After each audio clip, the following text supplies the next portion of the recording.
Hello and welcome to this bumper edition of Geeky Brummie's Comics Roundup, where I'll be taking a look at a couple of the comic books that were released over the last 2 weeks.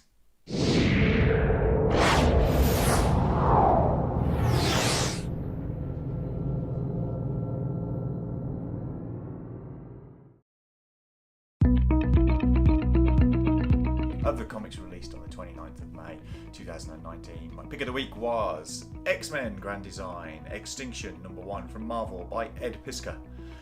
This retelling of the entire history of the X-Men has been a phenomenal series.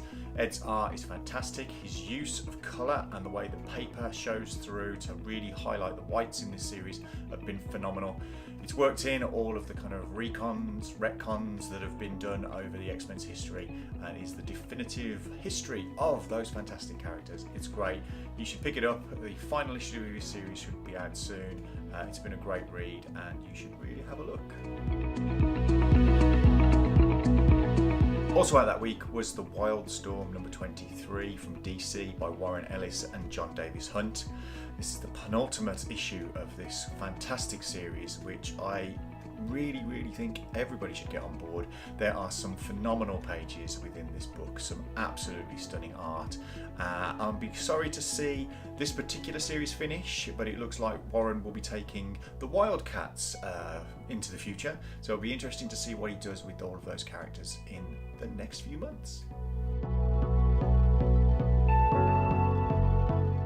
Then we've got Star Wars #108 from Marvel. Now this is a little bit different. This is part of Marvel's 80th anniversary. So this series actually finished way back in the 80s with issue 107. And what Marvel have done with this 80th anniversary comic is to go back to their version of the Star Wars universe, which at that time hadn't had the prequels, hadn't had a lot of the post-movie kind of activity going on. So in this particular comic we revisit some of our fan favourite characters, Vance the Hunter, Jackson and others, and it's been written by Matthew Rosenberg with art by a multitude of artists including Kerry Gamble and Luke Ross. It's a great fun book, really takes me back to those fantastic days of Star Wars where anything could happen, so go and pick it up now and you'll enjoy it. We also have Doomsday Clock #10 from DC, written by Jeff Johns with art by Gary Frank. You may know that I was a little kind of uncertain about Doomsday Clock and the introduction of the Watchmen characters into the DC universe, but this book has been building into something great, and this issue in particular takes us a step closer to how it's all going to pan out. We have a lot more going on here between Dr. Manhattan and how he views the DC universe and the DC multiverse. This is a phenomenal issue. I was really a big fan of this. It's a great read, so check it out if you haven't already. Next up, we've got Star Trek Year 5 from IDW. This is issue #2, written by Jackson Lansing, Colin Kerry with art by Stephen Thompson. This issue continues the story of the 5th year of adventures for the crew of the Starship Enterprise. Stephen has been producing some great art. The story's really good. We've got some Tholian action in this. And if you enjoy Star Trek and you want to find out what happened in the 5th mission of the 5th year of missions for the Enterprise, then definitely give this book a try. And we also had issue 18 of the Immortal Hulk from Marvel, written by Al Ewing with art by Joe Bennett. And from Oni Press, we reached the anniversary 50th edition of Rick and Morty, written by Carl Starks with art by Mark Ellerby. And the latest from DC's Black Label was Batman: The Last Night on Earth Book 1, written by Scott Snyder with art by Greg Capullo.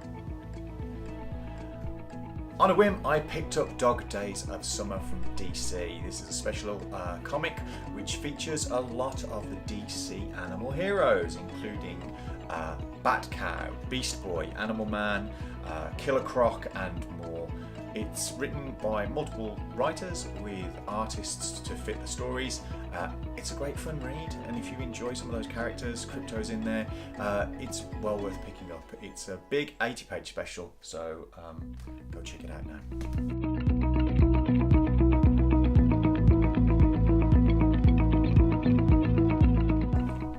of June the 5th, 2019, my comic pick of the week was Guardians of the Galaxy Annual Number 1. I picked this up because it's a pretty interesting read. It kind of fills in some of the gaps that's happening in the regular Guardians of the Galaxy series. And we've got a series of stories here. There's a framing story from Donny Cates with art by Brit Artist Supreme John McCrae. And then some stories from Al Ewing, Teenie Howard, and Zach Thompson and Lonnie Nadler. It kind of fills in some of the gaps and leads then into issue number 7 of Guardians of the Galaxy, and I am certainly going to be picking that particular issue up based on this annual, so go check it out today.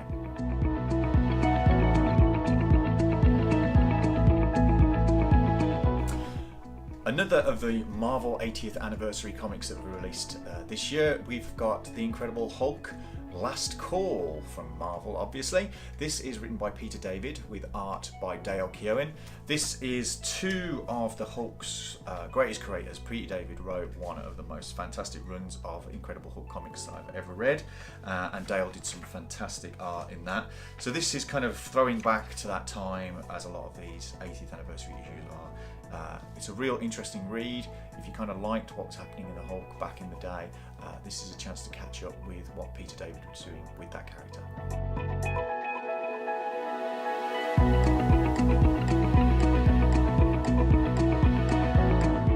Next, we've got DCeased number 2 from DC, written by Tom Taylor with art by Trevor Hersign. This is the DC's equivalent of the Marvel Zombies. Second issue in. It's a really interesting story so far. It's a lot more going on in there than I originally thought. I thought it would be a little bit more pulpy, but it actually is a pretty good read. I'm enjoying this, so I'll certainly be picking up the rest of the series. Then we've got The Dreaming number 10 from the DC Vertigo imprint, written by Simon Spurrier with art by Bilquis Evely. I really love this series. Bilquis's art is fantastic, and Simon is doing a fantastic job bringing back all of the characters that I love from Neil Gaiman's The Sandman series. I'm a little concerned about what's going to happen with the rumours of DC kind of stopping the Vertigo imprint, but while it's still going, get on board with this particular title and enjoy a read that takes us back to the wonderful Sandman universe. Then we've got the final issue of Meet the Skrulls from Marvel. This is issue number 5, written by Robbie Thompson with art by Nico Henriksen. This has been a really interesting take on what it is to be a family of Skrulls on Earth, and it's been a great read. Some really interesting things going on. This 5th issue wraps up the story really well. If you haven't already, either pick up the singles or pick up the trade when it's released in a few months' time. This has been a great comic. Next, I've got Section 0, number 3 from Image. This is written by Carl Kessel with art by Tom Grummett. This is a bit of a throwback comic for me. It takes me back to those days when these guys were doing some phenomenal work on the Superman stories from DC. It's pulp adventure, sci-fi adventure, challenge of the unknown kind of style, a bit of Fantastic Four thrown in there. This issue again takes the story forward. It's a really interesting take on those kind of adventure comics of the past. I'm really enjoying this, so if you haven't picked it up already, give Section 0 a try. This week we were also supposed to have the latest issues of The Umbrella Academy and The $6 Million Man. Unfortunately, my local comic book store didn't have these in stock, so I haven't had a chance to check them out yet. But if they are in your local comic book store, certainly pick them out. When I get my hands on them, I'll certainly feature them in this video. I've picked up a couple of other books this week that I didn't feature in my comics roundup on the Geeky Brummie website.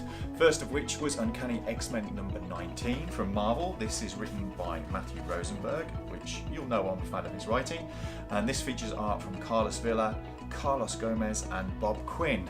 I'm kind of liking what Matthew's doing with the X-Men in this particular book.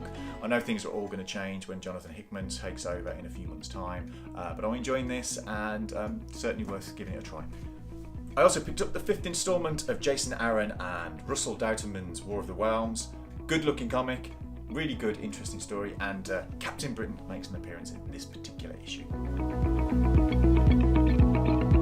That's it for this bumper edition of the Comics Roundup on Geeky Brummie's YouTube channel. I hope you don't mind that I brought you 2 weeks in one this time. If you live in Birmingham, you can pick up your comics from Worlds Apart on Smallwood Queensway. Just head upstairs, have a look at their back issue collection. You can pick up the previous few weeks of comics on the wall as well, and the new comics are also there, prominently displayed at the front of the store. If you don't know what you're looking for or you need some help, ask the staff. They're fantastic and will give you a hand. Don't forget, you can tune in to the regular Geeky Brummie podcast every week on Saturday at noon on your podcasting service of choice. So don't forget to subscribe and download all the latest episodes. That's it for this week from me, and I'll see you next time on Comics Roundup.